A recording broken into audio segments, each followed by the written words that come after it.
रे रामू, काय करत आहे सध्या? काही नाही, डोकं खाजवत आहे. काय झालं, डोक्यावर पडला की काय? अरे तू मजा नको घेऊ बरं. आधीच डोक्यात कोंडा पडलेला आहे आणि त्यात तू माझं डोकं खात आहे. अरे त्यात एवढं टेन्शन काय घ्यायचं? हे घे अमृतसृष्टीचे लाकडी घाण्यावरील तेल. हे तेल नैसर्गिक पद्धतीने लाकडी घाण्यावर तयार केले जाते. यामध्ये कुठलेही केमिकल मिक्स केले जात नाही. केसांमध्ये कोंडा होत नाही. केस गळणंही थांबते. केस लांब सडक आणि काळेभोर पण होतात.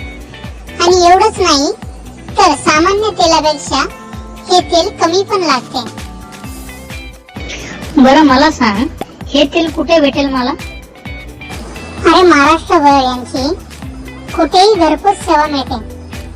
आणि ऍड्रेस म्हटलं तर नाशिक जिल्ह्यामध्ये येवला तालुक्यात जळगाव नेऊर येथे नाशिक संभाजीनगर हायवे जवळ आहे.